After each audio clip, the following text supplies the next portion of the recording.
اللہ اکبر۔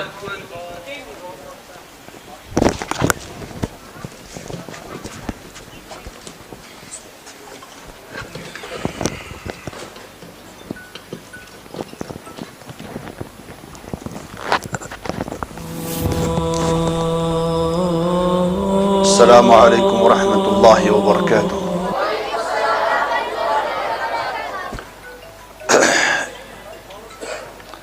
ان الحمد للہ نحمده ونستعینه ونستغفره ونؤمن به ونتوکل علیہ ونعوذ باللہ من شرور انفسنا ومن سیئات اعمالنا من يهده الله فلا مضل له ومن يضلله فلا هادي له وأشهد أن لا إله إلا الله وحده لا شريك له وأشهد أن محمدا عبده ورسوله أرسله بالحق بشيرا ونذيرا بين يدي الساعة من يطع الله ورسوله فقد رشد ومن يعص الله ورسوله فقد ضل وغوى ولا يضر إلا نفسه ولا يضر الله شيئا اللهم صل على محمد وعلى آل محمد كما صليت على إبراهيم وعلى آل إبراهيم إنك حميد مجيد اللهم بارك على محمد وعلى آل محمد كما باركت على إبراهيم وعلى آل إبراهيم إنك حميد مجيد أما بعد فإن خير الحديث كتاب الله وخير الهدي هدي محمد صلى الله عليه وسلم وشر الأمور محدثاتها وكل محدثة بدعة وكل بدعة ضلالة وكل ضلالة في النار قال الله تبارك وتعالى أعوذ بالله من الشيطان الرجيم والذين يقولون ربنا هب لنا من أزواجنا وذرياتنا قرة أعين واجعلنا للمتقين إماما اللهم اجعل القرآن العظيم ربيع قلوبنا ونور أبصارنا وشفاء صدورنا وجلاء أحزاننا وذهاب همومنا وغمومنا رب اشرح لي صدري ويسر لي أمري واحلل عقدة من لساني يفقهوا قولي رب زدني علما آمين يا رب العالمين۔ اللہ رب العزت کا بہت ہی بڑا احسان ہم پر ہے کہ جس اللہ تعالیٰ نے آج ہمیں اس مبارک محفل کی زینت بنایا، اللہ تعالیٰ سے دعا کرتے ہیں کہ اللہ تعالیٰ اس مبارک محفل کو ہمارے نامہ اعمال میں لکھے۔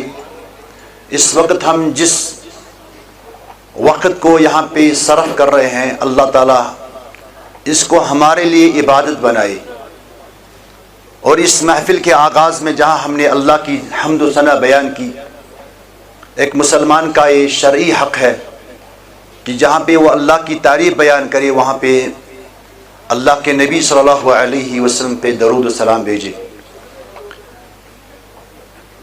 آج اس محفل میں جس موضوع پہ ہم لب کشائی کرنے جا رہے ہیں وہ اس حیثیت سے بہت ہی حساس ہے کہ آج کل جو ہم اپنے معاشرے کی جو حالات دیکھ رہے ہیں، آج ہمارا معاشرہ جن حالات کی عکاسی کرتا ہے وہ ہم سب کے لیے ایک چتاونی ہے، وہ ہم سب کے لیے لمحہ فکریہ ہے، جس کا سب سے بڑا سبب ہم یہ محسوس کر رہے ہیں کہ آج کہیں نہ کہیں جو اپنے آپ کو والدین سمجھتے ہیں انہوں نے اپنی ذمہ داریوں کو بالکل نظر انداز کیا ہے۔ آج اس محفل میں ہم والدین سے مخاطب ہونا چاہتے ہیں، حالانکہ موضوع یہاں پہ دیا گیا ہے والدین اور اولاد کی ذمہ داریاں، لیکن میں سمجھتا ہوں کہ یہ بات حقیقت ہے کہ ایک انسان کی زندگی میں دو مرحلے آتے ہیں۔ ایک مرحلے میں وہ بیٹا ہوتا ہے یا بیٹی ہوتی ہے، اور پھر زندگی کے دوسرے مرحلے میں وہی بیٹا اور بیٹی ماں اور باپ کی شکل اختیار کرتا ہے۔ ایک مرحلے میں یہ بچہ کسی کا بیٹا ہوتا ہے، یہ بیٹی کسی کی بیٹی ہوتی ہے، اور دوسرے مرحلے میں یہی بیٹا اور بیٹی ماں اور باپ کی شکل اختیار کرتا ہے. یعنی ایک مرحلہ جو ہم سب کو جو ہے دیکھنا ہے وہ ہے والدین بننے کا مرحلہ. اگر میں یہاں آپ سے سوال کروں کہ ہماری زندگی کا سب سے حساس مرحلہ کون ہے؟ ہم ہمیشہ سمجھتے ہیں کہ شاید ہماری زندگی کا حساس مرحلہ یہ ہے، لیکن میں سمجھتا ہوں کہ ہماری زندگی کا سب سے حساس مرحلہ والدین. کہیں نہ کہیں ہم اپنی ذمہ داریوں سے دور بھاگ رہے ہیں. بھاگ نہیں رہے بلکہ میں کہتا ہوں کہ ہمیں اپنی ذمہ داری پتہ ہی نہیں ہے. کیونکہ آج جس معاشرے کی ہم بات کر رہے ہیں، جس معاشرے میں جہاں اسکول انتظامیہ نے والد کو بلایا ہے کہ تم اپنے مستقبل کو دیکھو، کیونکہ یہ آپ کا مستقبل ہے. میں آپ سے مخاطب ہو رہا ہوں، میں یہاں اپنی بہنوں سے مخاطب ہو رہا ہوں. اگر والدین کو اسکول انتظامیہ کی طرف سے کہا جاتا ہے کہ اپنے بچے کا آپ ایک دن نکالو اپنی زندگی میں، اس کو دیکھو کہ وہ کیا کر رہا ہے، لیکن المیہ اس بات کا ہے اور یہ رونے کی بات ہے کہ والدین کہتے ہیں کہ آج ہمیں شادی پہ جانا ہے، آج ہمیں فلانی کام ہے. جب ہماری زندگی میں ایسا وقت ہی نہیں ہے کہ ہم اپنے بچے کی دیکھ بھال کے لیے ایک دن سکول آ جائیں اور اس کے لیے جو ہے نا ہم شادی میں حاضری ضروری سمجھے، تو میں سمجھتا ہوں کہ یہ ہمارے عقلوں کا جنازہ ہے کہ آج ہمارے والدین کو اپنے بچے کی یا اس کے لیے ایک دن نکالنا مشکل بن رہا ہے. اور اسی لیے میں یہاں پہ آپ سب کا شکریہ ادا کرتا ہوں کہ جو والدین یہاں پہ حاضر ہوئے ہیں ان کا میں شکریہ ادا کرتا ہوں. حالانکہ مجھے اس پہ آپ کا شکریہ ادا نہیں کرنا چاہیے تھا کیونکہ یہ آپ کی اپنی ذمہ داری ہے، لیکن جو ہم آج کل دیکھ رہے ہیں، جن حالات سے ہم گزر رہے ہیں، اس میں ضروری ہے کہ آپ جیسے والدین کی حوصلہ افزائی ہو. اللہ تعالیٰ اس وقت کو آپ کے لیے عبادت کا ذریعہ بنائے. تو میں کہہ رہا تھا کہ والدین کا مرحلہ اور بچے کا مرحلہ، اس میں سمجھتا ہوں کہ والدین کا مرحلہ زیادہ حساس ہے. ہماری پرابلم یہ ہے کہ ہم ہر سٹیج پہ، چاہے وہ جمعہ کا خطبہ ہو یا کوئی دینی اجتماع ہو، ہر وقت جو ہے ہم اولاد کی ذمہ داریاں، اولاد کے حقوق کے بارے میں بات کرتے ہیں، لیکن والدین کی ذمہ داریاں اس کے بارے میں سمجھتا ہوں بہت کم باتیں ہوتی ہیں. حالانکہ سب سے زیادہ حساس مرحلہ یہی ہے کہ جب ایک والد یا ایک ماں اپنے بچے کو اس قابل بنائے کہ کل وہ اس کی آنکھوں کا ٹھنڈک بن جائے. لیکن یہ ذمہ داری کس کی ہے؟ یہ ذمہ داری والدین کی ہے. اسی لیے اللہ تعالیٰ نے والدین کو ہی مخاطب کیا کہ ایسے لوگوں کی جو مومنین ہیں ان کی صفات کیا ہے؟ والذین یقولون ربنا هب لنا من ازواجنا. والدین سے مخاطب ہو رہا ہے اللہ تعالیٰ کہ مومنوں کی صفات میں سے ایک صفت یہ بھی ہے جو ہمیشہ اپنے رب سے دعا کرتے رہتے ہیں، ربنا هب لنا من ازواجنا وذریاتنا قرۃ اعین. کیونکہ ایک مرد کو خطاب دیا گیا ہے یا ایک عورت کو خطاب دیا گیا ہے کہ اس کی زندگی کا جو ساتھی ہے، مرد کا ساتھی کون ہے؟ اس کی بیوی، اور بیوی کا ساتھی کون ہے؟ اس کا شوہر. ان دونوں کو اللہ تعالیٰ مخاطب کرتا ہے ربنا هب لنا من ازواجنا. یہ آپ مت سمجھے کہ یہ مردوں کے لیے خطاب ہے یا مرد دعا کریں گے کہ ہمیں اپنی بیوی سے، نہیں، بلکہ ازواج کا لفظ جب آتا ہے عربی کے اندر تو یہ دونوں کے لیے آتا ہے، مرد کے لیے اس کی بیوی اور بیوی کے لیے اس کا شوہر، دونوں سے مخاطب ہو رہا ہے اللہ تعالیٰ. اللہ تعالیٰ نے ایسے لوگوں کی صفات بیان کی کہ یہ ہمیشہ اللہ سے دعا کرتے رہتے ہیں. هب لنا من ازواجنا، ایک مرد جو ہے اپنی بیوی کے متعلق دعا کرے، ایک عورت جو ہے اپنی مرد کے لیے دعا کرے، اور اس کے علاوہ دونوں کے ساتھ اس کی اولاد ہوتی ہے. یہ دونوں کے لیے کامن ہے. ربنا هب لنا من ازواجنا وذریاتنا قرۃ اعین. اس اولاد کو کیا بنایا گیا ہے؟ اس اولاد کا ایک پہلو یہ ہے کہ یہ اپنے والدین کی آنکھوں کی ٹھنڈک بن جاتا ہے. لیکن آنکھوں کی ٹھنڈک مانا کہ اس میں ہم نے کہا کہ اللہ تعالی ہم سے جو ہے کہتا ہے کہ آپ دعا بھی کرو اللہ سے، لیکن صرف دعا کافی نہیں ہے، بلکہ اس میں سب سے جو بڑا حساس مرحلہ وہ تربیت کا ہے۔ آج ہم جس دنیا کے پیچھے بھاگے جا رہے ہیں، ہم نے اپنے دماغ سے اس دنیا کو سمجھا ہے، اور یہی وجہ ہے کہ آج کا انسان جو ہے نا دنیاوی لاجک استعمال کرتا ہے، لیکن وہ لاجک کبھی ہم نے سمجھا ہی نہیں، اور نہ ہم نے کبھی سمجھنے کی کوشش کی جو لاجک ہمیں اسلام نے سکھایا۔ سب سے پہلے انسان اپنے چیزوں پہ بھروسہ نہ کرے، بلکہ انسان ہمیشہ اللہ تعالیٰ کا محتاج ہے۔ اسی لیے اللہ تعالیٰ نے فرمایا کہ آپ اور اللہ سے دعا کیا کرو، حب لنا من ازواجنا وذریاتنا قرۃ اعین، اے اللہ ان بچوں کو اور ان بیوی کو، یا بیوی سے مخاطب ہے کہ ہمارے شوہروں کو ہمارے لیے آنکھوں کی ٹھنڈک بنائے۔ یہ بچہ کب آپ کی آنکھوں کی ٹھنڈک بن جائے؟ کیا اس وقت بنے گا جب آپ کا بچہ کل پولیس کے ہاتھے چڑھے گا کہ آپ کا بچہ ڈرگ میں ملوث تھا؟ کیا اس وقت آپ کی آنکھوں کی ٹھنڈک برقرار رہے گی کہ جب محلے کے لوگ آپ سے کہیں گے کہ آپ کا بچہ آوارہ گری میں مشغول ہے؟ کیا اس وقت آپ کی آنکھوں کی ٹھنڈک برقرار رہے گی جب آپ گھر میں اپنے بچے کو کوئی بھی حکم کریں گے وہ منہ پہ کہے گا کہ میں آپ کی بات نہیں سنوں گا؟ تو ان ساری چیزوں کا خیال ہمیں رکھنا ہے۔ اور اس سے پہلے اللہ تعالیٰ نے جس انسان کو اولاد کی نعمت سے نوازا ہے، یہ یقیناً ایک نعمت ہے۔ آپ ان لوگوں سے پوچھئے جن کے گھروں میں یہ نعمت نہیں ہے، جن کے گھروں میں نعمت کی اولاد نہیں ہے، ان سے آپ پوچھیں کہ اس اولاد کی قدر کیا ہے۔ میں نے بہت سارے لوگوں سے سنا کہ وہ کہتے ہیں کہ اگر ہمارے گھروں میں ایسا بچہ ہو جس کے نہ پیر ہو نہ ہاتھ ہو، ہمیں یہی کافی ہے۔ لیکن اللہ تعالیٰ نے اس نعمت سے ان کو محروم رکھا ہے۔ تو جب آپ کو اللہ تعالیٰ نے یہ نعمت دی ہے تو اس نعمت کا تقاضا یہ ہے وَلَئِن شَكَرْتُمْ لَأَزِيدَنَّكُمْ، اگر آپ نے اس نعمت کا شکریہ ادا کیا تو اللہ تعالیٰ آپ کو اس میں اضافہ کرے گا۔ اس نعمت کا شکریہ کیسے ادا کریں گے؟ چلیے نعمت ہے، اس کا شکریہ ہمیں ادا کرنا ہے۔ کیسے کرنا ہے؟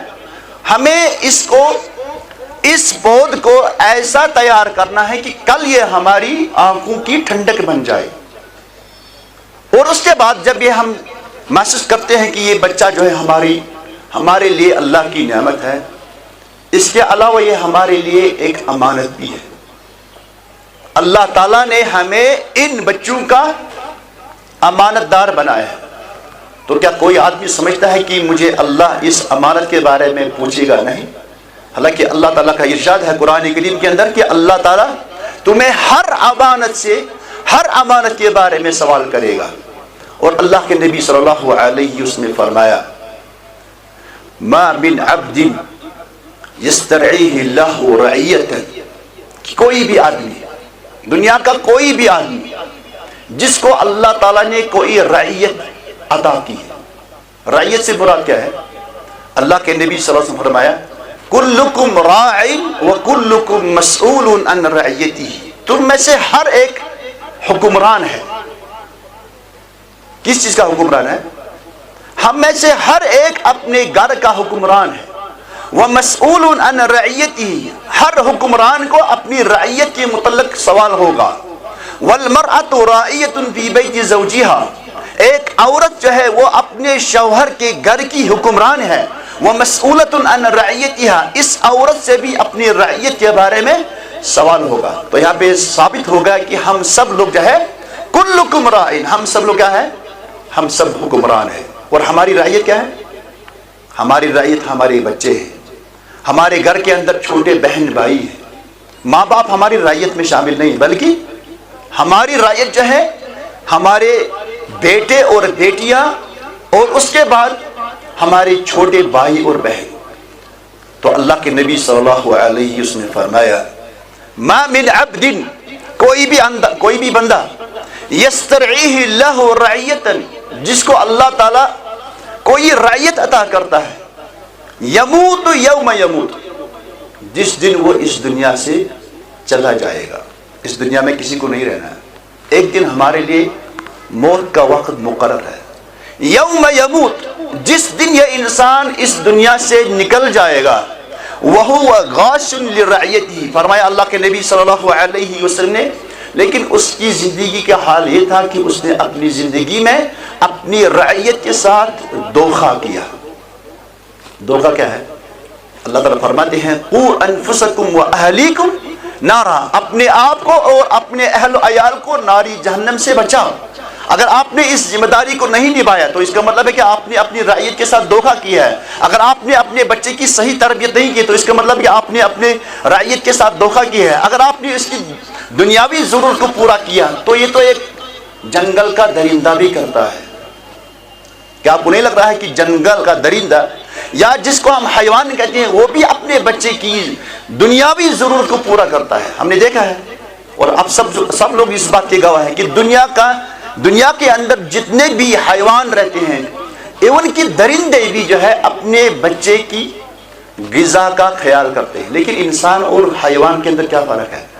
اللہ تعالیٰ فرماتے ہیں وَلَقَدْ كَرَّمْنَا بَنِي آدم، حیوان کے مقابلے میں ہم نے بنی آدم کو باعزت بنایا۔ تو اس باعزت جو طبقہ ہے، جو انسان ہے، جس کو اللہ تعالیٰ نے مخلوقات میں سب سے اشرف بنایا ہے، اس کو کون سی چیز اس حیوان سے نمایاں کرے گی کہ یہ اپنے بچے کو انسان بناتا ہے؟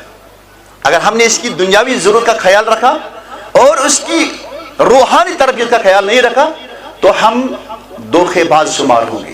اور اللہ کے نبی صلی اللہ علیہ وسلم فرمایا یوم یموت، جس دن یہ راعی، جس دن یہ حکمران اس دنیا سے جائے گا اور دیکھا جائے گا کہ اس نے اپنی رعیت کے ساتھ دھوکہ کیا ہوگا، الا حرم اللہ علیہ الجنہ، اللہ کے نبی صلی اللہ علیہ وسلم فرمایا کہ اگر یہ دھوکے والا شمار ہوگا، اس نے اپنی رعیت کے ساتھ دھوکہ کیا ہوگا، تو اللہ تعالیٰ اس کے لیے جنت کو جو ہے حرام کرے گا۔ تو میرا خطاب زیادہ آپ سے ہے، میں ان بچوں سے تب مخاطب ہو جاؤں گا کیونکہ ابھی یہ ایسے مرحلے میں ہے جس میں ان کو حق اور باطل سمجھنے کی تمیز نہیں ہے۔ ان کو حق اور باطل کہاں سمجھ میں آئے گا؟ جب ہمارا باپ، جب ہماری ماں ایک بچے کے لیے صبح 5 بجے بیدار ہوتی ہے۔ واللہ میں نے اپنی آنکھوں سے دیکھا کہ ٹھٹھرتی سردی میں، جس کو ہم کشمیر میں کہتے ہیں چلائی کلا، اس سردی میں نے ماؤں کو دیکھا اپنے بچے کا ہاتھ پکڑتے ہوئے، اور روڈ پہ کھڑی ہے، وہاں سے گاڑی آئے گی اور بچہ میرا ٹیوشن کے لیے جائے گا۔ اس میں کوئی شک نہیں، ہمیں اسلام ان چیزوں سے نہیں روکتا ہے۔ آپ اس میری بات کا نگیٹو پہلو مت لے لیں کہ شاید یہ مولوی صاحب کہتے ہیں کہ ہم اپنے بچوں کی دنیاوی تعلیم میں کوتاہی کریں۔ نہیں، میں اس بات کا قائل نہیں، لیکن جب ہماری ماں کو یا ہماری بہن کو اس بات کا خیال رہتا ہے کہ مجھے صبح 5 بجے سڑک پر نکل کر اس بچے کو گاڑی میں بٹھانا ہے تاکہ یہ ٹیوشن پہ وقت پر پہنچ جائے، تو یہ ماں یا باپ اس بات کا خیال کیوں نہیں کرتا ہے کہ کل یہی بچہ میری آنکھوں کا ٹھنڈک بن جانا چاہیے؟ تو وہ کیسے بنے گا؟ ہم نے اپنے بچوں کو مادہ پرستی کی طرف دھکیل دیا ہے، اور میں ہر محفل میں کہتا ہوں کہ جب ہمارے گھروں کا حال ہم دیکھتے ہیں تو ہمیشہ ہماری ماں اور ہمارا باپ بچے سے کہتا ہے کہ تم کیا بنو گے؟ میں سمجھتا ہوں تقریباً 98% گھروں میں یہی سوال ہوگا، بچے سے سوال کیا جاتا ہے کہ آپ کیا بنو گے؟ ہمارے کشمیر کے اندر 2 ہی چیزیں ہیں، ایک بنے گا ڈاکٹر، ایک بنے گا انجینئر۔ اور یہ بچہ جو ہے یہ انوسنٹ ہے، اس کو ابھی اس بات کا تصور نہیں ہے کہ یہ ڈاکٹر اور انجینئر کیا ہوتا ہے۔ یہ جب ماں باپ سے ایک معصومانہ سوال کرتے ہیں کہ میرے ابو میری اماں، جب میں ڈاکٹر بنوں گا، جب میں انجینئر بنوں گا تو اس کے بعد مجھے کیا ملے گا؟ تو ہمارے باپ اور ماں کا جواب کیا ہوتا ہے؟ بولتے ہیں کہ آپ کے آگے پیچھے گاڑیاں ہوں گی، آپ کی بینک بیلنس ہوگی، آپ جو ہے آپ کے پاس بڑے بڑے گھر ہوں گے، آرام ہوگا آپ کے پاس۔ تو مان لو کہ ہم نے اس بچے کو کیا بنایا؟ مستقبل کا ایک پیسے کی مشین بنائی۔ کاش ایک والدین اس کو یہ کہتے کہ تم ڈاکٹر بنو گے، پھر تمہارے پاس مریض آئے گا اور تم انسانیت کے ناطے اس کا علاج کرو گے۔ کوئی پرابلم تھی؟ لیکن شاید میں سمجھتا ہوں کہ شاید ہی کوئی والدین اپنے بچے کو یہ بات کہتا ہوگا. کیوں؟ جو آج ہم اپنے معاشرے کی حالت دیکھ رہے ہیں. ہمارے سامنے مسلمان ڈاکٹر ہے، ہمارے سامنے مسلمان انجینئر ہے، ہمارے سامنے مسلمان آفیسر ہے، لیکن ہم تو اس سے کسی خیر کی امید نہیں رکھتے ہیں، ہے نا؟ آپ میری اس بات سے اتفاق کرتے ہیں کہ نہیں؟ کیونکہ اس وقت جو ہمارا معاشرہ ہے، جس معاشرے کی ہم بات کر رہے ہیں، حالانکہ یہاں پہ میجارٹی مسلمانوں کی ہے. اور ابھی یہ بچی کیا کہہ رہی تھی کہ ہم اس نبی کے فالوور ہیں جس کو اللہ تعالیٰ نے قرآن کریم کے اندر کیا خطاب دیا ہے؟ وَإِنَّكَ لَعَلَى خُلُقٍ عَظِيمٍ. لیکن کیا یہ اخلاق ہمارے کردار میں نظر آتا ہے؟ مسئلہ یہ ہے کہ جب ہم جمعے کے دن یا کسی اجتماع کے اندر کسی مولوی سے خطاب سنتے ہیں، وہ سمجھتے کہ شاید یہ مولوی صاحب جو ہے نا ہمیں قبر کی طرف بلاتا ہے، قبر میں آپ کو جو ہے نا اس کا اچھا اجر ملے گا. وہ تو دور کی بات ہے. میں کہتا ہوں کہ پہلے دنیا کے اندر ہی دیکھو. اگر آپ کا بچہ کل اچھا بچہ بنے گا، کیا اس کا فائدہ پہلے ہمسائے کو ملے گا یا آپ کو ملے گا؟ اس بچے کی جو اچھی حرکت ہوگی، اگر یہ بچہ اچھا ہوگا، اچھی صحبت کا ہوگا، اچھے اخلاق کا مالک ہوگا، تو یہ والدین کی ٹھنڈک بنے گا یا ہمسایہ کا بنے گا؟ سب سے پہلے اس کا فائدہ اس کے والدین کو ہے. سب سے پہلے اس کی اچھائی کا فائدہ اس کے والدین کو ملے گا. اس کے بعد اس کی اچھائی کا فائدہ اس کے ہمسائے کو ملے گا. اس کے بعد اس کے محلے والوں کو ملے گا. لیکن میں کہتا ہوں کہ دنیاوی طور سے سب سے زیادہ فائدہ اس والد کو، اس والدہ کو ملے گا جس کا یہ بچہ ہوگا. لیکن المیہ اس بات کا ہے کہ ہم بچے کو وہ صحیح تربیت نہیں کر پاتے ہیں، اور پھر ہم اس بچے سے توقع رکھتے ہیں کہ کل یہ بڑھاپے میں ہمارا سہارا بن جائے. کاش ہم نے اس بچے کو اس قابل بنایا ہوتا کہ کل یہ ہمارے بڑھاپے کے اندر ہمارا سہارا بن جاتا. کل اس کی زبان سے نکلتا رب ارحمہما کما ربیانی صغیرا. کب نکلے گا؟ میں ان نوجوانوں سے مخاطب ہوں کہ ان کو یہ حس، ان کو یہ اخلاق کب آئے گی کہ یہ بڑھاپے کے اندر اپنے والدین کا سہارا بنتے ہوئے کیا کہیں گے؟ رب ارحمہما کما ربیانی صغیرا. ہم نے اپنے بچوں کی دنیاوی تعلیم میں ہم اس میں ایکسپرٹ ہیں، اور اسلام اس بات کا مخالف نہیں ہے. آپ اس بات کو نگیٹو پہلو میں نہ لیں کہ شاید اسلام جو ہے ہمیں اعلیٰ تعلیم سے منع کرتا ہے. نہیں، بلکہ اسلام آپ کو اعلیٰ تعلیم کی دعوت دیتا ہے. یہ تو قومی ہے. ایسے ہمارے اسلام کی ابتدائی کہاں سے ہوئی ہے؟ اقرا سے ہوئی. ہم قومی اقرا ہے، ہم امتی اقرا ہے، یعنی پڑھنے والی امت. حالانکہ ہمارے نبی پڑھے ہوئے نہیں تھے، لیکن اللہ تعالیٰ نے جو سب سے پہلا پیغام ان کو دیا وہ کیا تھا؟ اقرا بسم ربک الذی خلق. آج جو ہمیں تانا دیا جا رہا ہے کہ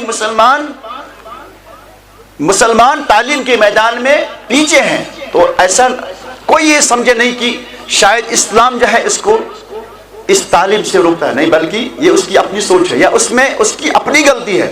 اسلام تو ہمیں سب سے پہلے یہی سکھاتا ہے کہ ہم کون سی قوم ہے. ہمارے نبی کی نبوت کا آغاز ہی کہاں سے ہوا؟ پڑھائی سے ہوا. تو ہم پڑھنے والی امت ہے، لیکن اگر ہم اس میں کوتاہی کریں گے تو اس میں غلطی ہماری اپنی ہے. تو میں کہہ رہا تھا کہ جب ایک والد یا والدہ کل اس بچے سے اچھی توقع رکھے گا، کب رکھے گا؟ جب اس نے بچپن میں اس کو اس قابل بنایا ہوگا.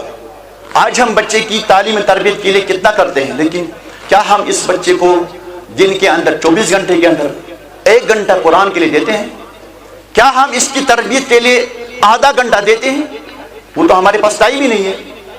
اور اسی لیے میں کہتا ہوں کہ الحمدللہ یہاں پہ اس وقت ماؤں کی کثرت موجود ہے، اور میں سمجھتا ہوں کہ ان کی جو ذمہ داری ہے وہ مردوں کے مقابلے میں زیادہ ہے. ہم جب اپنی اسلامی تاریخ کا مطالعہ کرتے ہیں، ہمارے اسلامی تاریخ کے اندر جو گریٹ پرسنالٹی تھی، جو گریٹ شخصیات تھی، کوئی یہ نہیں کہتا ہے کہ اس کے باپ نے ایسا کمال کیا کہ اس کو بڑا آدمی بنایا. وہاں پہ نمبر آتا ہے کس کا؟ ماں کا نمبر آتا ہے، اور یہ بات ہماری ماؤں کو پتہ نہیں۔ المیہ اس بات کا ہے کہ ہماری بہنوں کو اس بات کی خبر ہی نہیں ہے کہ اسلام کے اندر انہوں نے کیسے جوہر دکھائے۔ میں تو یہ کہتا ہوں کہ نبوت کو جو سب سے پہلا سہارا ملا وہ کس سے ملا؟ نبوت کو جو سب سے پہلا سہارا ملا کس سے ہوا؟ ہاں آپ کو پتا ہے، اللہ کے نبی صلی اللہ علیہ وسلم نبوت حاصل کرنے سے پہلے کہاں جاتے تھے؟ غار حرا میں جاتے تھے۔ تو ایک دن جبریل امین علیہ السلام آئے اپنی اصلی صورت میں، اور ایک نیچرلی طور سے ایک انسان جب کسی خوفناک صورت کو دیکھتا ہے تو وہ ڈر جاتا ہے۔ تو اللہ کے نبی صلی اللہ علیہ وسلم غار سے اتر کر کہاں آئے؟ اپنی بیوی کے پاس آئے۔ بیوی کون تھی اس وقت؟ خدیجہ رضی اللہ تعالی عنہ۔ تو کیا کہا اللہ کے نبی نے؟ کہا زملونی زملونی، کہ مجھے چادر اڑا، کیونکہ ایک انسان جب خوب مست کرتا ہے وہ آرام چاہتا ہے، اور جب تھوڑا آرام کیا اس کے بعد اللہ کے نبی صلی اللہ علیہ وسلم نے اپنی بیوی سے کہا انی خشیت علی نفسی، خدیجہ آج میں نے ایک ایسا ہیبت ناک منظر دیکھا کہ مجھے اپنے آپ پہ خوف محسوس ہو رہا ہے۔ آپ امیجن کرو کہ ایک آدمی جو ہے نا روز کہیں جاتا ہے، نہ کوئی کام ہے نہ کچھ، اور اس کی بیوی جو ہے نا 2-3 دن کے بعد روزانہ اس کو جو ہے نا کھانا پہنچاتی ہے، اور پھر ایک دن آتا ہے وہ آدمی اور اپنی بیوی سے شکایت کرتا ہے کہ میرے ساتھ ایسا ہوا۔ امیجن کرو اگر یہ چیز ہمارے ساتھ ہوتی تو کیا ہوتا؟ گھر میں ہماری بیوی کیا کہتی؟ کشل پہ چیٹ کم سی اور ہے نا، تم اپنے ان حالات کی خود ذمہ دار ہو، کیوں جاتے تھے وہاں پہ؟ اب میرے اوپر کیوں آ گئے؟ یہی تو جواب ہوتا ہے نا نارملی۔ لیکن اس وقت جو ہے خدیجہ رضی اللہ تعالی عنہا نے کیا جواب دیا؟ جب اللہ کے نبی صلی اللہ علیہ وسلم فرمائے کہ انی خشیت علی نفسی، خدیجہ مجھے تو اپنے آپ پہ خوف محسوس ہو رہا ہے، میں ڈر رہا ہوں کہ مجھے کوئی بری چیز نہ پہنچ جائے، میرے ساتھ کوئی ایسا معاملہ نہ ہو جائے۔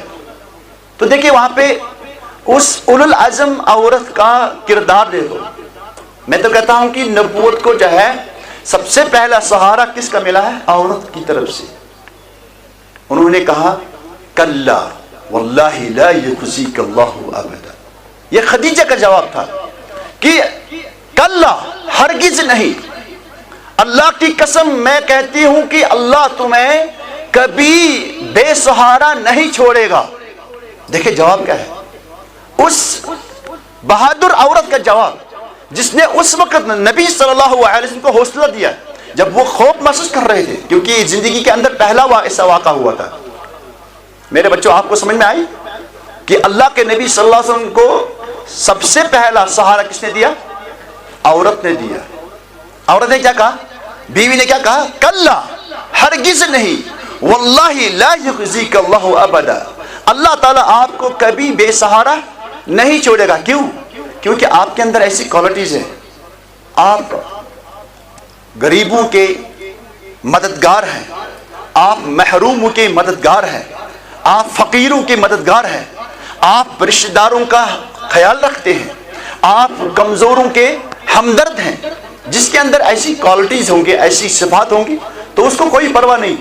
لیکن یہاں پہ جو ہم بات کہنا چاہتے ہیں کہ اس وقت نبی کو نبوت ملنے میں جس عورت نے سہارا دیا وہ کون تھی؟ وہ اس کی بیوی تھی۔ یہی بات تو ہماری بہنیں سمجھتی نہیں ہے کہ اسلام کے اندر انہوں نے کیسے جوہر دکھائے۔ اس سے بڑا میں واقعہ آپ کو بتاؤں، آپ سب نے سنا ہوگا کہ جب اللہ کے نبی صلی اللہ علیہ وسلم ایک دفعہ عمرہ کرنے کے لیے گئے، مدینے سے عمرہ کرنے کے لیے گئے، لیکن مکہ کے کافروں نے ان کو مکہ میں داخل ہونے کی اجازت نہیں دی، چونکہ مکہ کے کافروں کے ساتھ ایک معاہدہ طے ہوا جس کو ہم اسلامک ہسٹری میں صلح حدیبیہ کے نام سے جانتے ہیں۔ آپ نے سنا ہے صلح حدیبیہ کب ہوئی؟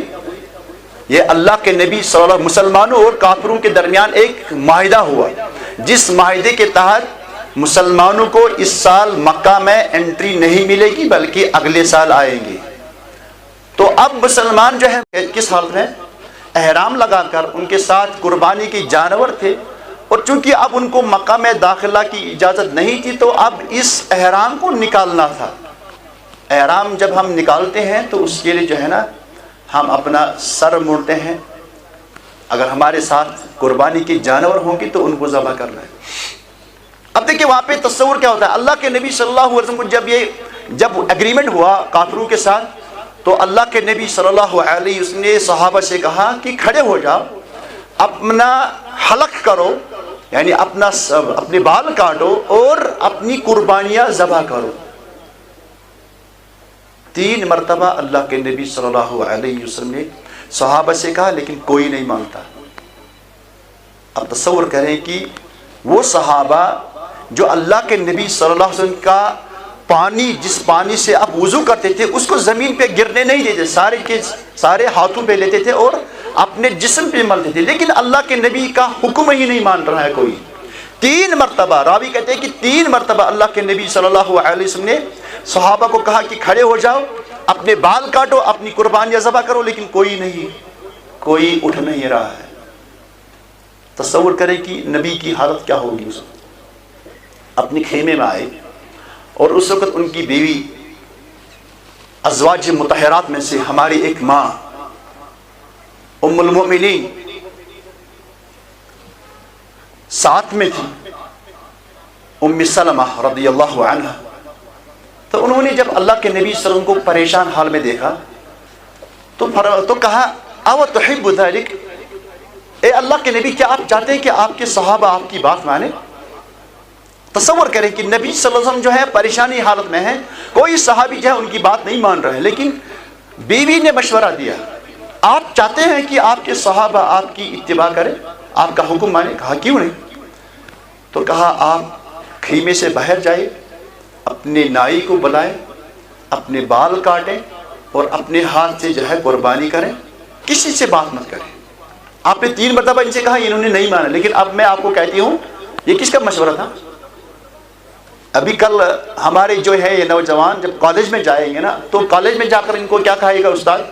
علم اس بات کا ہے مسلمان استاد ہو، وہ کہے گا کہ اسلام نے عورت کو بالکل بیکورڈ بنایا ہے، اسلام نے عورت کو کوئی حق ہی نہیں دیا ہے۔ یہ تو میں آپ کو بچپن کی انشاءاللہ یہ بات آپ کو ذہن میں رہے گی کہ اسلام نے عورت کو جو مقام دیا ہے کسی بھی دین نے ایسا مقام نہیں۔ لیکن علم کس بات کا ہے؟ علم اس بات کا کہ ہمارے نوجوان کو پتہ ہی نہیں، ہمارے اس بچے کو پتہ ہی نہیں اپنی تاریخ، اس کو جو بتایا گئے ہوئے وہی اس چیز جو ہے نا ذہن کے اندر رکھتا ہے۔ حالانکہ یہ واقعہ جو میں نے اس سے پہلے بیان کیا اور یہ واقعہ جو میں آپ کو بیان کرنے جا رہا ہوں کہ اللہ کے نبی صلی اللہ علیہ وسلم کو یہ بڑا کام کرنے کا مشورہ کس نے دیا؟ کوئی صحابی سامنے نہیں تھا، بلکہ کس نے؟ ایک عورت نے، ام سلمہ نے۔ کیا کہا اگر آپ چاہتے ہیں کہ آپ کے صحابہ، آپ کے ساتھی آپ کی بات مانیں تو آپ کسی سے بات کیے بغیر آپ باہر نکلیں اور اپنے نائی کو بلائے، اپنے بال کاٹے اور خود ہی جو ہے اپنا قربانی کا جانور ذبح کرے۔ تو اللہ کے نبی صلی اللہ علیہ وسلم نے ایسا ہی کیا۔ حالانکہ اس سے پہلے 3 مرتبہ صحابوں کا کہا لیکن کسی نے نہیں مانا۔ جب اللہ کے نبی صلی اللہ علیہ وسلم خیمے سے باہر نکلے، اپنے نائی کو بلایا، سر کے بال موڑے اور اس کے بعد اپنی دست مبارک سے اپنی قربانی کے جانور کو ذبح کیا، تو سارے صحابہ جہاں کھڑے ہوئے، جو لوگ ابھی تک حکم نہیں مان رہے تھے اب وہ کیا کر رہے ہیں؟ اب وہ ایک دوسرے کا سر یعنی وہ بال کاٹ رہے ہیں اور اپنے ہاتھوں سے اپنی قربانی کے جانور ذبح کر رہے ہیں۔ لیکن یہ سارا جو کام کس نے کیا؟ ایک عورت کے مشورے نے کیا۔ تو اس لیے میں کہتا ہوں کہ تاریخ اسلام کے اندر ہماری جو مائیں ہیں یا جو خواتین ہیں انہوں نے ایسے ایسے جوہر دکھائے کہ ہم رہتی دنیا تک ان کارناموں کو سنہری حروف سے لکھ سکتے ہیں۔ ہم یہ کہہ سکتے ہیں، ہم بلا جھجک یہ کہہ سکتے ہیں کہ نبوت کو یا نبی کو نبی بنانے میں یا نبی کو نبوت جب ملی تو سب سے پہلا سہارا کس نے دیا؟ عورت نے دیا۔ نبی سے جو بات انہوں نے صحابہ سے کہی، جو صحابہ نے نہیں مانی، وہ کس کے کہنے پر مانی؟ ایک عورت کے کہنے پر۔ اب ہم آتے ہیں آگے، جب ہم میں نے اس سے پہلے کہا کہ تاریخ اسلام کے اندر، اسلامک ہسٹری کے اندر جب ہم کچھ گریٹ انسانوں کو دیکھتے ہیں تو جب ان کی جو ہے بایوگرافی ہم دیکھتے ہیں کہ ان کو بڑا بنانے میں کس کا دور تھا؟ حالانکہ ہمیشہ کیا ہوتا ہے، ہمیشہ ہم سمجھتے کہ شاید اس کے پیچھے باپ تھا، لیکن آپ تاریخ کے اندر کسی بھی جگہ کسی بھی عظیم شخصیت کے بارے میں یہ نہیں کہیں گے کہ اس کو عظیم بنانے میں اس کے باپ کا ہاتھ تھا، بلکہ اگر کہا جاتا ہے تو اس کی کہا جاتا ہے کہ اس کے پیچھے اس کی ماں کا ہاتھ تھا۔ کیونکہ ہم یہ دیکھ رہے ہیں کہ گھر کے اندر ایک باپ جو ہوتا ہے وہ صبح 8 بجے 9 بجے اپنی کام کے لیے جاتا ہے اور شام کو جو ہے وہ تھک کر آ جاتا ہے۔ جب ایک انسان تھکا ہوا ہوتا ہے اور اس وقت اگر اس کو بچہ کہے گا کہ مجھے یہ پڑھاؤ، میری یہ ڈیمانڈ پوری کرو، تو میں سمجھتا ہوں کہ اکثر ایسے والدین ایسے ہم خود کہتے ہیں، اکثر والدین کی حالت کیا ہوتی ہے یا باپ کی، وہ بولتے ہیں بیٹا میں تھکا ہوا ہوں، مجھے آرام کرنے دو، مجھے آرام کی ضرورت ہے۔ تو ہم سمجھتے ہیں کہ شاید ہم سمجھتے ہیں کہ ایک والد کو بہت ہی کم وقت ملتا ہے اپنے بچے کی تربیت کے لیے، لیکن اس کے مقابلے میں ایک ماں جو 24 گھنٹے ہوتی ہے وہ اپنے بچے کی تربیت میں کیا کر سکتی ہے؟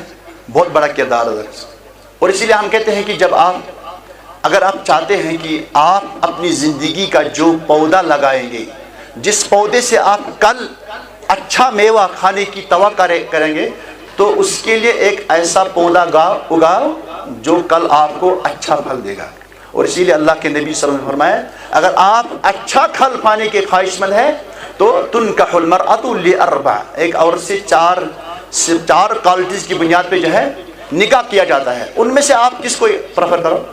ان میں سے آپ اس کو اختیار کرو جو دیندار ہو، کیونکہ دیندار عورت جو ہے اپنے بچے کو اچھے اخلاق سکھائے گی۔ دیندار عورت کی یہی کوالٹی ہے جو اللہ کے نبی صلی اللہ علیہ وسلم نے فرمایا کہ یہ دیندار عورت جو ہے اپنے بچے کو اچھے اخلاق سکھائے گی۔ کیونکہ ماں کا جو مدرسہ ہوتا ہے، ہم نارملی جو ہے نا، اگر ہم بچے کو 4 سال یا 5 سال کی یعنی ایج میں اس کو اسکول میں درج کراتے ہیں، پہلے تو 6 سال کی عمر میں اس کو درج کرا دیتے، لیکن اب مائیں بھی تنگ آ گئی ہے، اب جو ہے نا 4 سال کی ایج میں ہی کہتے ہیں کہ اس سے چھٹکارا مل جائے، تو کبھی اب کرنچ کا ٹرنڈ بھی آ گیا۔ بہرحال یہ ہماری آنے والا وقت جو ہے نا ہمارے اس سے بھی ممکن ہے برا ہو سکتا ہے اگر ہم ابھی بھی نہ جاگیں۔ آج کل ہماری ماں کیا کہتی ہے کہ میں بچے کو کرنچ میں بھیجوں گی تاکہ میں دن بھر آرام سے رہوں گی، اور جب ہم خود ہی اپنی ذمہ داری سے بھاگ رہے تو پھر کل ہم کیسے توقع کریں گے کہ کل یہ ہماری آنکھوں کی ٹھنڈک بن جائے؟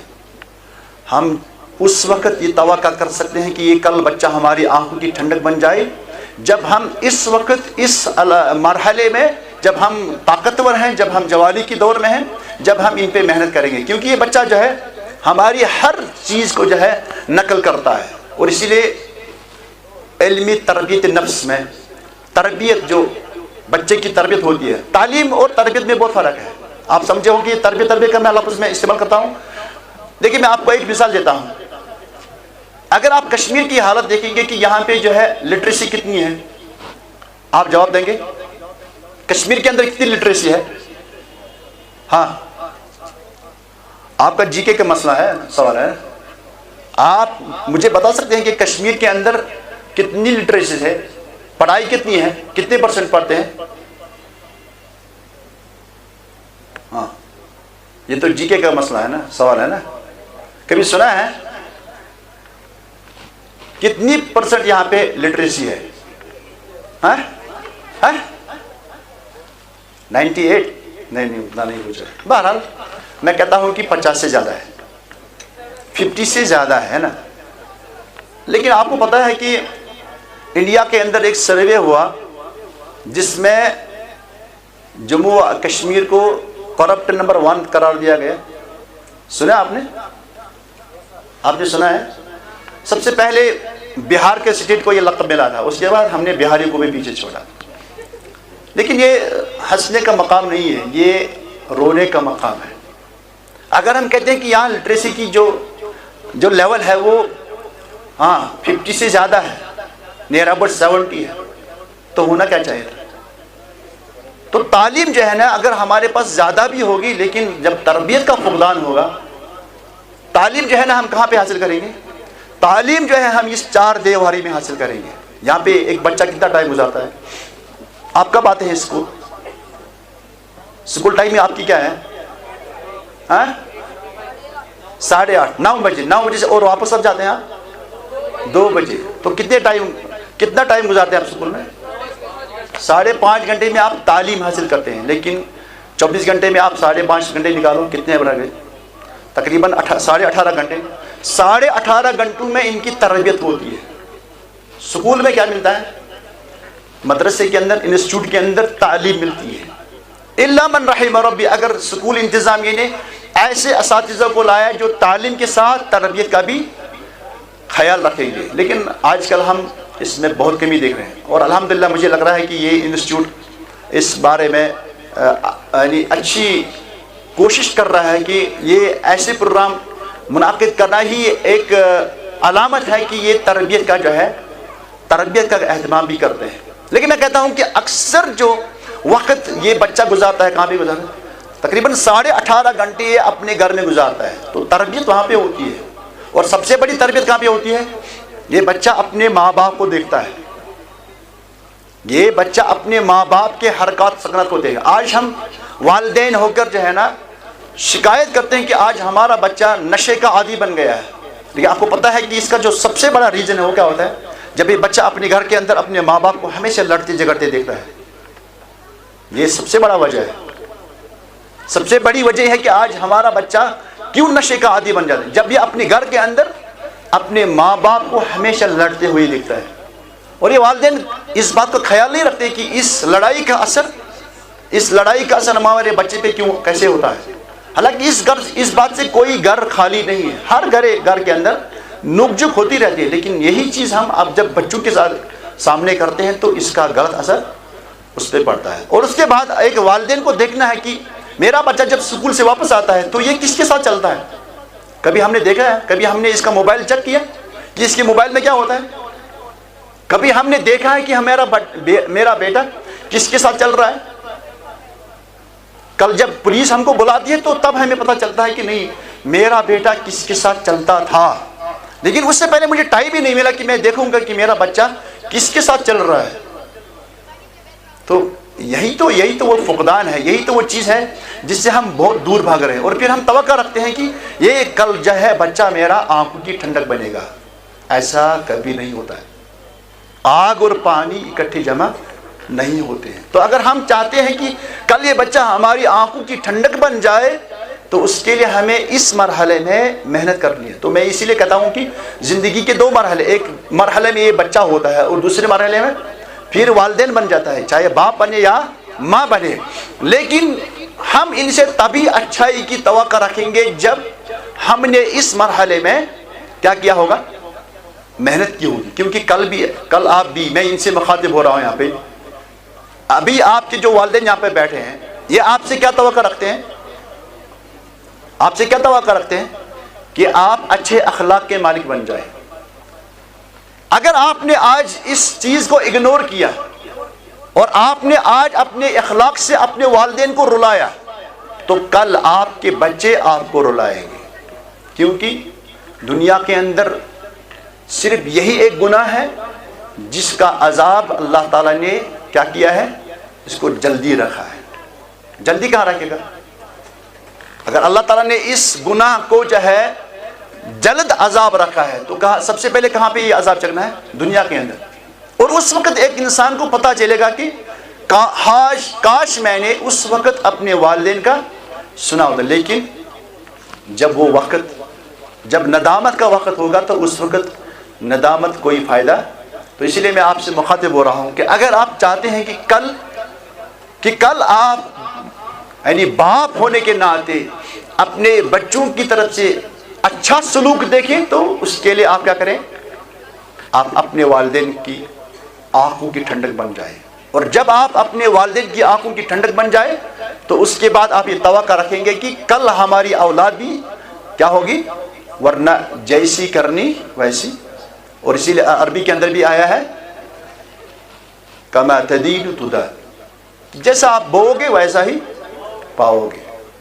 تو یہ دنیا کا ایک قانون رہا ہے، اور المیہ اس بات کا ہے کہ ہم اس کو جانتے ہوئے بھی اگنور کرتے ہیں۔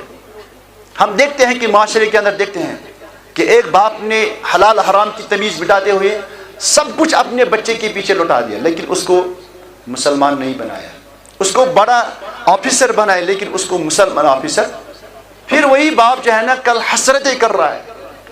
آپ نے سنے ہوں گے بہت سارے ایسے واقعات ہیں کہ بچے جو ہے نا وہ فارن میں سیٹل ہے اور باپ بستر پہ جو ہے کیا کر رہا ہے، حسرتیں کر رہا ہے کہ کاش اس کو دیکھنے کے لیے اس کا بچہ ہے، کاش اس کو کیئر کرنے کے لیے اس کا بچہ وہاں پہ.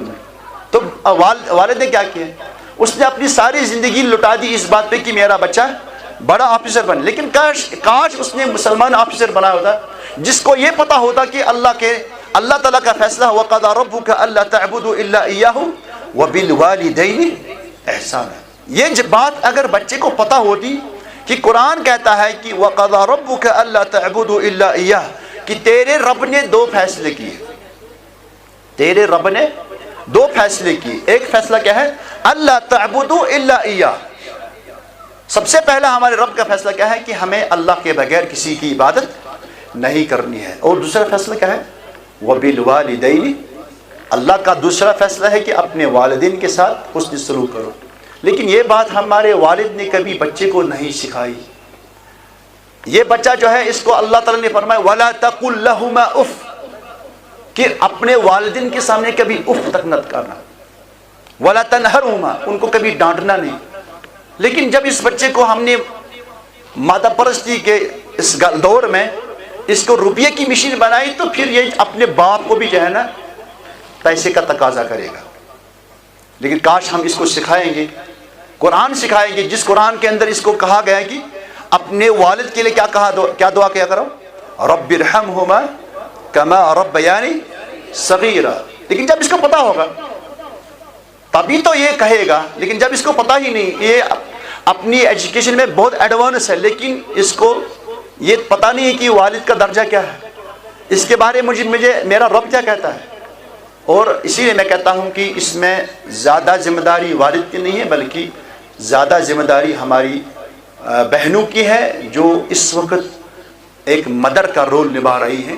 کیونکہ جو بات میں کہنا جا رہا ہوں کہ اسلامک ہسٹری کے اندر جو ہمارے گریٹ انسان ہیں جن کے بارے میں ہم بات کرتے ہیں کہ جب ہم ان کی سوانح حیات، ان کی زندگی کے بارے میں پڑھتے ہیں تو وہاں پہ باپ کا تذکرہ نہیں آتا ہے، وہاں پہ ماں کا تذکرہ آتا ہے.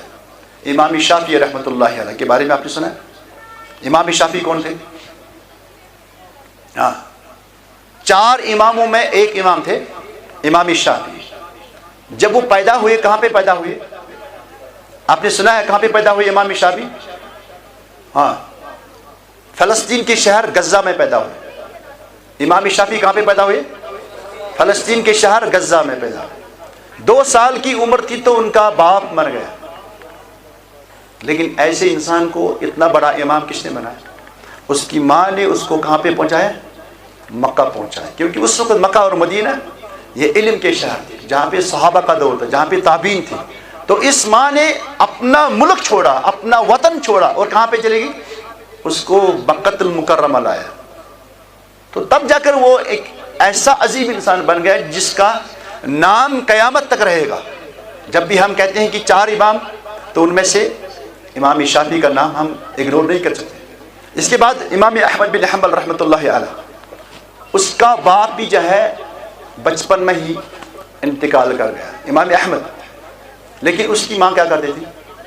اس کے بارے میں آیا ہے کہ امام احمد رحمۃ اللہ علیہ کی ماں جو ہے وہ صبح فجر سے پہلے اپنے بیٹے کے لیے گرم پانی لاتی تھی، گرم کپڑے لاتی تھی اور بیٹے سے کہتی تھی بیٹا اگر اذان ہو گئی فجر کی اور تم ابھی بستر میں ہو تو یہ عیب ہوگا تمہارے لیے. دیکھو ماں کیا تھی، ماں کیا کہتی تھی؟ بیٹے اگر فجر کی اذان ہو گئی اور تم بستر پہ ہوگے تو یہ تمہارے لیے عیب ہے. لیکن ماں کیا کرتی تھی؟ وہ گرم پانی کا انتظام کرتی تھی، گرم کپڑوں کا انتظام کرتی تھی. کہ وہ بغداد میں رہتے تو ٹھنڈی کے موسم میں ماں اس کو گرم پانی اور گرم کپڑے لا کر کہتی تھی کہ بیٹا اذان ہو جائے اور تم اس وقت کہاں پہ ہوگے؟ تم مدرسے میں ہونا چاہیے. اور تبھی جا کر جو ہے وہ امام احمد بن حنبل تاریخ کے اندر 4 اماموں میں سے ایک امام بن گئے. تو اسی لیے میں کہتا ہوں کہ اگر ہم یہاں پہ اس بات کا تذکرہ کریں گے کہ اسلام کے اندر جو عظیم شخصیات ہیں ان کو عظیم بنانے میں کس کا ہاتھ تھا؟ کبھی باپ کا ذکر نہیں آتا، بلکہ اس کے پیچھے اس کی ماں تھی، اس کی ماں کا کردار تھا۔ تو اسی لیے میں اپنی ان بہنوں سے گزارش کروں گا کہ ماں باپ کے مقابلے میں آپ کی ذمہ داریاں زیادہ ہیں، کیونکہ اس امانت کے بارے میں آپ سے کل سوال ہوگا، یہ سوال دونوں سے ہوگا، لیکن زیادہ ذمہ داری میں سمجھتا ہوں کہ یہ ماں کی ہے، اور آپ کا کردار جو ہے اس بچے کو برا بھی بنا سکتا ہے اور اچھا بھی بنا سکتا ہے۔ اللہ تعالیٰ سے دعا کریں گے کہ اللہ تعالیٰ ہمیں ان بچوں کی صحیح تربیت کرنے کا موقع دے، اللہ تعالیٰ ہمیں ان بچوں کی صحیح تربیت کی توفیق عطا فرمائے، کیونکہ یہ سب سے زیادہ اللہ کا اس میں ہاتھ ہے۔ اسی لیے اللہ تعالیٰ نے ہمیں کیا دعا سکھائی؟ ربنا هب لنا من ازواجنا وذرياتنا قرة اعین واجعلنا للمتقین اماما۔ اللہ تعالیٰ سے دعا ہے کہ اللہ تعالیٰ ہماری اس مجلس کو بابرکت بنائے۔ اللہ تعالیٰ ہمیں اس بات کی توفیق دے کہ جو کچھ ہم نے یہاں پہ اچھی بات سنی اس پہ عمل کرنے کی توفیق دے۔